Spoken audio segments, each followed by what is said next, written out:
Hey guys, just a reminder, this is not official medical advice or such. Please seek an appointment with a licensed medical provider.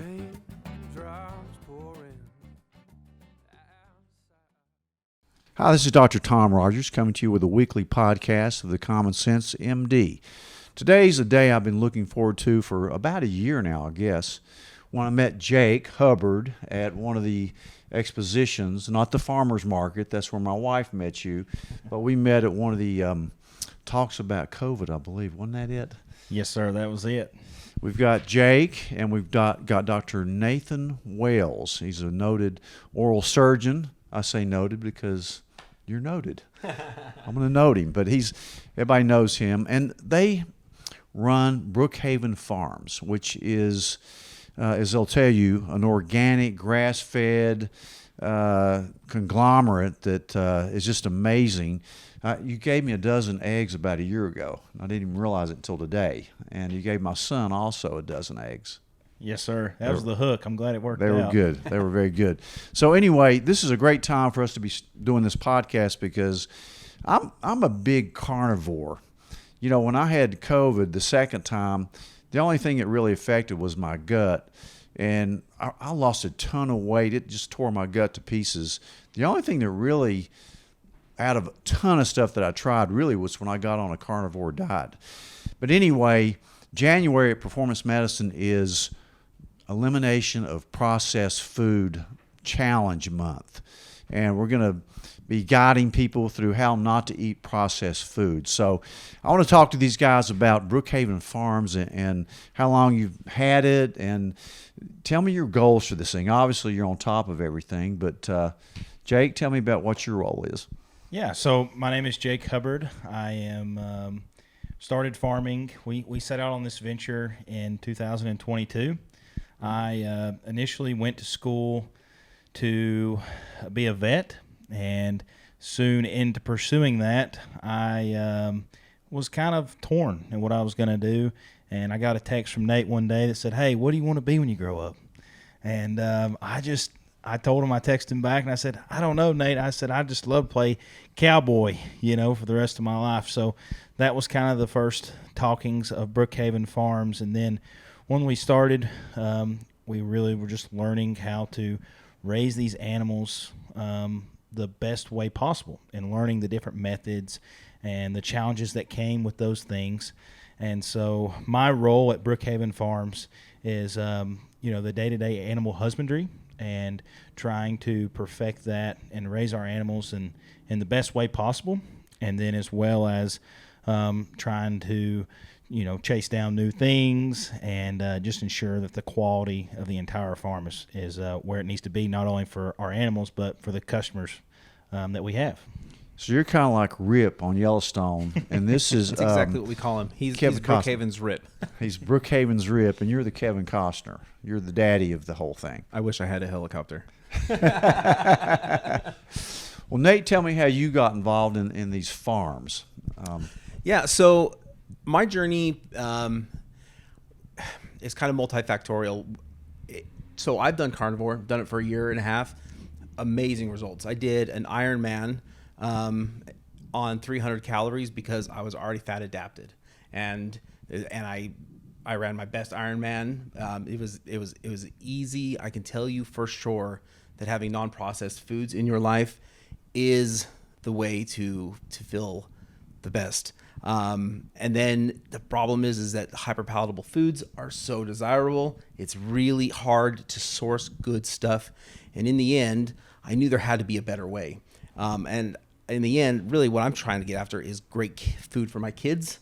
And the end result is that everybody else can benefit from it. I watched a documentary called The Biggest Little Farm, and I should still go back a little bit further. My wife grew up on a large farm, like 12,000 acre large farm, big farm in Idaho, and a very conventional. And we had to almost relearn how to do farming because the conventional farming of today is certainly destroying soils, and so we're going what we say we're doing a traditional farming, which is the way it's been done for eons. And and I watched that documentary about the way that you regenerate the earth can regenerate you and regenerate every aspect of us. And so we say that we're a regenerative based farm because the goal is not only to regenerate soils, which is the most important thing, but also to regenerate humans in a very impactful, meaningful way. And if we don't care about the details of what the earth gives us, then we can't care about the details of what humans are capable of. I love the way you put that. Do you follow Dr. Paul Salandino? I love Paul Salandino. I love watching. I read his book, The Carnivore Code, and then follow his blogs. And it's really fascinating how healthy that guy is, and how much guidance he has for the rest of us. Recently I was reading about the world's worst meat, and you know what it is? What is it? Fake meat, like For these Impossible Burgers and Beyond Burgers. Absolutely, they're horrible, aren't they? Absolutely. I mean, they're just god awful for your health. It's nothing but a list of chemicals. Yeah. That's just hard to believe. So you started getting into this. Did you have to do a lot of research on how to do the farming, and then you had to buy the cattle, do the grass-fed, and the pastured chickens and all that? Tell me about what you started with this. So our first year of doing this, we started with, unintentionally but intentionally. I called Nate one day and said, "Hey Nate, I'm at a sale and I think we should buy some pigs." And so we didn't have a farm. We didn't have a big farm, but we brought home pigs, and we learned with that. But going back to your question, is we started with a few pigs, everything on a micro scale. A few pigs, a few chickens that we raised in chicken tractors out on pasture, and we can get into that. But we started with I think we did 500 our first batch, and then my background is in cows. My uncle owns a conventional dairy farm here in the Tri-Cities, and so we just knew that whatever we were going to start with, we wanted it to be the best genetics in the country. And so that's why we went all over the country to get our genetics. Our model is using the ecosystem and the soil and all of that to our advantage, and let that core graft ecosystem of animals work together to benefit us, and us not work against that natural force. And so we got the genetics that were adapted to perform at a high level in that method.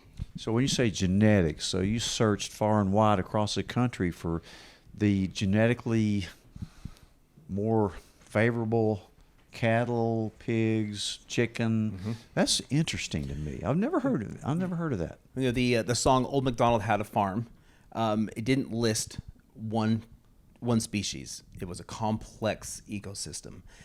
And what we have gone away from is these complex ecosystems to very simplistic one machine thing.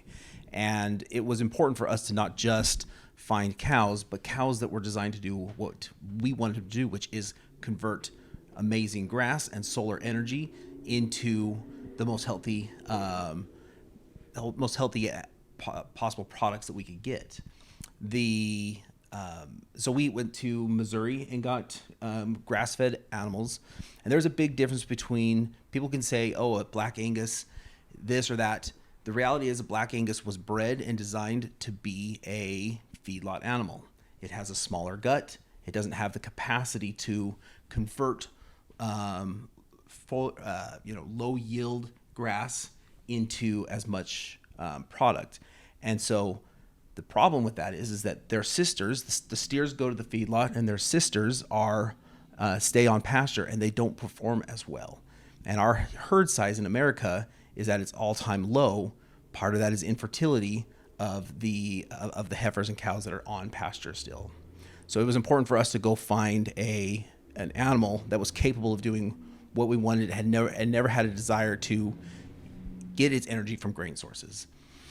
Because the natural process of the cow is that it would never come across a grain in its normal daily life. It would come across grass, and if the grass ever got to the point of developed grain, it would be long gone because it wouldn't chew that. And so we went out and found South Pole cattle. We went through a lot of different options. We ended up with South Pole cattle, and they are just amazing at converting grass and whatever they can find into amazing product. That's fascinating to me. When you think about it, that makes sense. I mean, when you go down the genetic lines, if somebody's has been raised on grain, they're going to just evolve differently in the way they digest things and the way the meat is produced. And if you put our cows onto a feedlot, the high energy, they would become fat and they would probably bloat and die. On the flip side, if you put, again, a feedlot animal onto grass, they can grow, but they don't thrive. And so the question is not, are you getting grass-fed? The question is, are you getting grass-fed from an animal that's designed to convert that energy? It's so fascinating to me. What's the difference between grass-fed, grass-finished? I know there's some nuances there. Can you explain that to me a little bit? Yeah, so there's a lot of greenwashing going on in our industry of selling Greenwashing, meat. I like that. Yeah, so there's a lot of smoke and mirrors going on. So you'll see a lot of things that just say grass-fed, but it's really important to key in on the grass-fed, grass-finished, no grain ever. Every cow I've ever heard of or seen in my entire life has always been grass-fed. They've eaten a blade of grass at some time in their life. And so that's how a lot of these big corporations and companies like to mislead their consumers into thinking, hey, I'm eating a healthy, clean ribeye, and I'm having a nice salad. Man, I'm living great. However, I like to say we are what we eat eats, if that makes sense. So Sure does. if we're not eating a healthy ribeye, if we're eating a unhealthy ribeye, and we're eating a salad that's been sprayed with all pesticides and herbicides and those things are really not that healthy for us because, for example, touching on what Nate said about the grain and feedlots and things like that, and how cows aren't really designed to eat the grain. In those grains, there's toxins. And as you probably know, the fat either makes you or breaks you. So all the nutrients on a healthy cow goes to the fat. When you have an unhealthy cow and they have toxins in their body, where's it stored? It's stored in the fat. So you're on the carnivore diet, a lot of these people are like, oh, I need to eat this fat because I'm only eating meat and I need this fat. My body needs this fat. However, it's from a grain-finished animal. That fat might not be doing as much good as what you might think. That's interesting. So if I was to go to Aldi or some of the grocery stores around here and look and specifically get the grass-fed beef that to me looks kind of packaged, this is different. Potentially, right? The hardest part is that unless you know how it was raised, you don't know. And so it could be exactly as they market it as. You just don't know. How fresh does it need to be? You never know how because it comes in a package, right? It's usually frozen, I guess, and then. So the USDA does say that it has to be sold from frozen to the consumer, or sold as frozen within a year. That is one of their requirements. But to note, the average beef in America has been dead for 2 years because of the process of. It's raised and slaughtered in Brazil, goes to China, is repackaged, comes to the United States. And the average beef has been dead for 2 years. Wow. So they add preservatives, perhaps? Or just the longevity that frozen foods do give, right? It's so interesting. So how do you prefer to do it with your animals?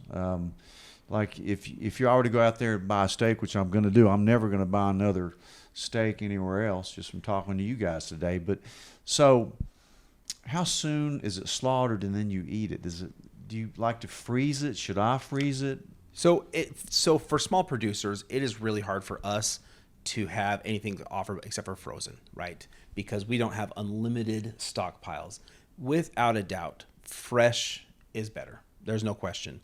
But I mean, and it's simply, you think of the cellular structure that changes through the frozen process. And if you can get it fresh, that's better. It's hard for us to offer much more than frozen. and I don't believe there's a major difference between fresh and frozen. But I would always argue that fresh is better. And just one thing to add to that, nothing that we have in our stockpile or inventory has been harvested longer than 2 weeks right now. So if you were to, most of the time, things have been processed just a few days from a time, because there's a demand, and there's a difference between high quality grass-fed, grass-finished beef and stuff you buy from the grocery store. And so tell me about the pesticides. I worry about them a lot too, especially with the grain-fed people, because you're eating pesticides with the grain-fed. So what do you use to kind of keep infection down in the animals? Grass. Turns out, if you do things in a healthy way, they just stay healthy. That's interesting. I've always heard that most of the antibiotics used in this country are used on animals, and it's really not so much for preventing infection. It's more to kind of jack them up a little bit and make them gain weight quick. Is that true? So I've got a dear friend that does run a feedlot. And one day it was a year ago for Thanksgiving. I was helping him sort his cows, and I said, when do you lose most of your cows? He said, well, we lose most of our cows when we first get them from transportation sickness. And I said, okay, when's the next time? He's like, right before they go to slaughter. And I said, well, why do you speculate that is?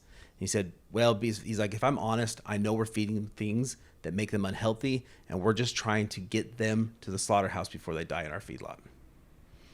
That is really interesting. So grass is your antibiotic and your pesticides. So you don't use any pesticides, hormones, anything at all. You don't need to.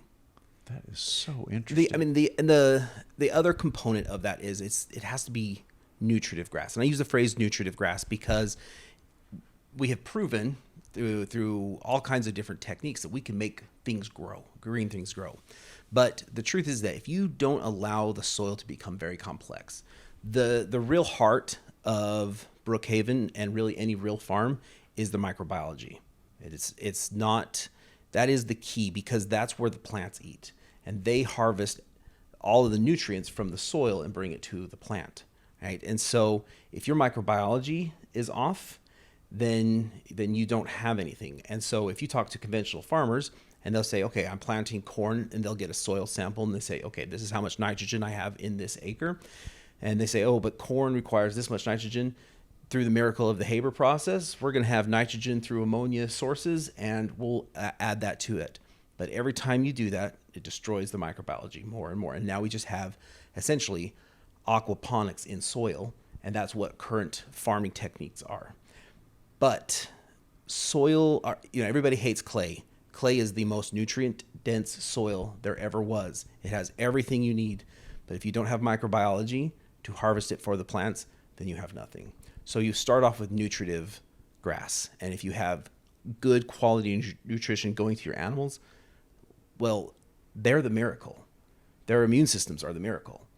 Our drugs are awesome, but the real miracle is not us. The real miracle is that the cow exists.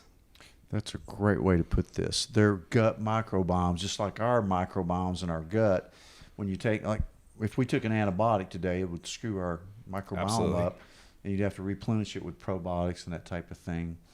This is really fascinating to me today. I can't wait to eat these products. The eggs are great. I can't wait to have a big juicy steak. Tell me about the different products that you do have. Everything that you guys produce that the public can come buy. Absolutely. So, excuse me. Absolutely. So, we offer, as we've talked about, grass-fed beef. We also offer grass-fed, grass-finished lamb. We offer 2 different types of pastured poultry. We have meat chickens, which are broilers, and we also, as you did mention, we have our laying hens, which produce us eggs. And then we also raise a heritage-bred hog in the woods. So we offer all pork products such as bacon, sausage, pork chops, ribs, and all your favorite things there. And then we have just started producing raw milk. And so that is... Robert Kennedy's going to be happy about that, isn't he? And it's A2A2 And we've tested through our most sensitive friends, and the taste as well as the digestional problems are non-existent. So as somebody, if I drink milk, I'm extremely lactose intolerant. When I get an A2, I certainly digest it better. Yep. So you're saying your stuff is all A2. And grass-fed. That is incredible. So tell me about the whole milk. Yeah. About the without anything in it. It's controversial. The mainstream media thinks, well, this is infected milk people are drinking. So is carnivore diet. That's exactly right. So, and I think it's funny that it was just this week the FDA cleared eggs as being healthy foods, which again I think that all of our grandparents knew that is true. So I think a little bit of Dave Ramsey. I'm telling you what your grandma would have told you, but I'll keep my teeth in. And so I think the reality is we just need to get back to basics, right? It's funny. Your Uncle Mike grew up drinking raw dairy, and now today, because of the stigmata, he's like, oh, I go to Ingles and I go buy my milk that he produces 7,000 gallons a week in. And so it is an interesting conundrum. But the reality is in the history of milk consumption by the human species, this little tiny blip that's called pasteurization is the smallest sample of all of that. By far, we have a greater sample of success through drinking milk in its whole components. So do you get any flack about selling raw milk at all? Not from the people who know what it is. And from the people who don't, or people who aren't interested in it, there's plenty of other options. I love the way you put that. So I kind of interrupted you. No, you're fine. Tell me about the other products that you have. You have the eggs. Do you have butter or anything like that? Or Soon. okay. Yeah, we're working on that. That is a different, because the it's not just that you can create butter, but you also have to now find something to do with the skim milk as well. So we believe in honoring the animal sacrifice for us from beginning to end. So we don't waste products. Whether it's using bones to make bone broth, whether it's using organ meats to make freeze-dried components, we believe that the sacrifice of the animal for our betterment is a sacred thing. Mm-hmm. And so to honor that animal for its gift to us, nothing goes to waste. So head to tail, in other Absolutely. words. So that's really interesting. So lard, ghee, will you get into those products? Yep, absolutely. It's Absolutely. amazing how it's coming back to what we knew many years and decades ago.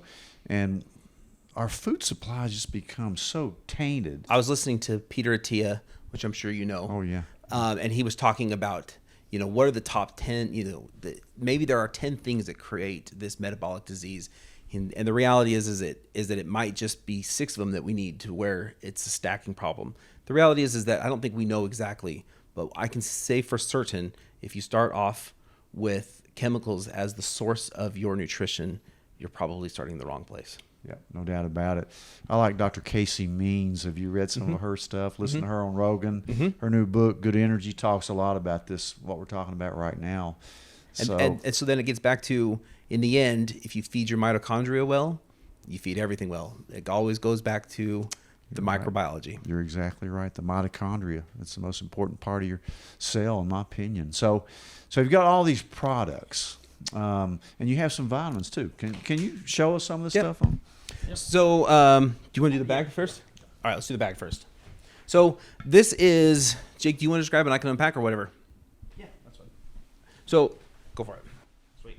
So this bag right here is our new bag that we have been featuring here recently. It's called the Brookhaven Farms Grocery Bag. So our goal in this is to take all the work out of grocery shopping for all the moms and families out there that really want to give their family nutrients. So we've took the work out of it, and we have put a box together where we could feed a family for a week of proteins. Nathan is going to pull some of these products out, and we can talk all about it. So this right here is a gallon of raw milk. Nathan talked a little bit about that earlier. A2 grass-fed. We also have, so in the box, you have 1 gallon of milk. You have 2 pounds of chicken breast. you have 4 pounds of sausage, 2 of those pounds being 1 pound bricks, much like this, and then the other 2 pounds, for convenience, being sausage patties. All of our sausage has 0 sugar or nitrates in Perfect. it. So It is just pork. it's pork and some spices, some natural spices. All of our beef, you get 4 pounds of grass-fed, grass-finished beef inside of this box. You also get 2 pounds of chicken leg quarters, which is the thigh and the leg of this box. And then you get a pack of bacon. So this bacon is really special. It is cured and smoked. It's done just like it was done hundreds of years ago. We have partnered with our friends down at Benton's Bacon. We take them our pork bellies. They smoke our pork bellies for us, package it up, and then just salt and smoke. Salt and smoke is the recipe Love for it. that bacon. And then one more thing that is not pictured in here is you get a dozen eggs. And then another thing that I would like to point out, the people that might still be kind of questionable about drinking, raw milk, it's for pet consumption only, but people that might be a little hesitant about this, feeding their dogs that, they can always switch that for a pack for a ribeye. Oh, okay. So you can either get a ribeye or a gallon of milk. And if you were to guess, what would you guess all of this non-GMO, pasture-raised, grass-fed, an astronomical amount. What would you think? A couple $100. Couple $100, yeah. This box right here is $150 when you order it from us. Wow. It's That hard. would last us way more than 1 week. That must be you feeding a family of 6. Wait till you taste it, and then it might last you about 3 days. But no, if I could get my wife to walk out of the grocery store with $150 with all that, I'd be winning.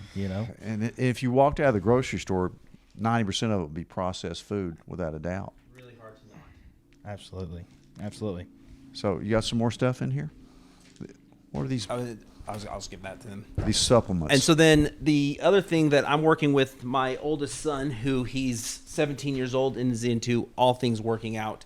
He and I are developing and working to take our grass-fed beef livers and hearts and kidneys and pancreases and spleens and making a freeze-dried supplement. And so I can't attest to everybody's, but I can promise you there is nothing but just liver in these. This is our liver, and how we decided dosing on that was, we assume, and it seems to me that a average male could eat a whole beef in a year. It would take about a year to eat a 500-pound beef. If that ratio is right, then that means that they should eat a whole liver in that same time.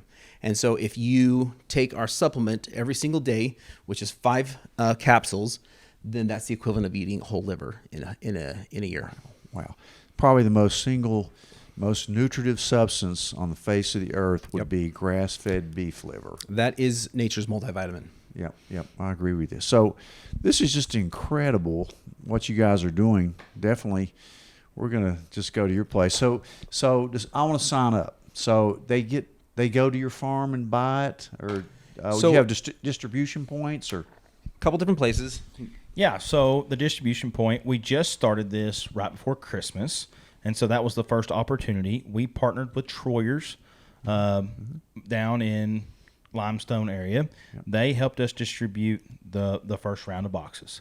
The second round of boxes is going to be going out about the second week of January, so you're just in time to hop on that cycle, and you can pick up either at Troyer's, or we're making an option available to pick up at the farm here in Boones Creek off Carroll Creek Road. Mm-hmm. And so what you will do is you'll go to our website, www.brookhavenfarms.net, and you will place your order for this box. And then you will have options, for the one-time order and then a subscription. So it would be a monthly payment with a weekly pickup. and then you can add things to your box as well. So let's say you have a birthday coming up and you want to smoke a prime rib. You can go onto our website, add that down to your box, and then we can get that to you. Or let's say you want to add 2 gallons of milk. You can definitely do that. So everything's customizable to add on. So, yeah, we look forward to seeing you over at Small Farm. Just amazing. So I don't have to go to the farmer's market every Saturday. I can get the stuff. Yeah. This is just phenomenal. Sign me up today because I'm going to get on this program. It's a great time to do it. It's a new year. We're going to cut processed foods out of our diets. We're going to get healthy. Most children don't eat enough protein. That's a sad mistake. They eat too many carbs. Yep. Too many sugars. Having 2 type 1 diabetic kids myself, believe me, I know about this stuff. And I'm just so pumped that you guys are doing this. It's almost like a calling. We feel like it is. We feel that this is something that's much, much bigger than us. It is. Well, I love what you guys are doing. Nate, Jake, thank you so much for coming today, and I look forward to eating all your great foods. And this spring, we're going to come out and do a show from your farm. We're going to actually look at things. We'd love to do that. We'll do a pig roast or something. Okay, that sounds great. That sounds good. Thank you so much, guys. We'll see you guys next week. Yeah, awesome. Thank you. Thank you.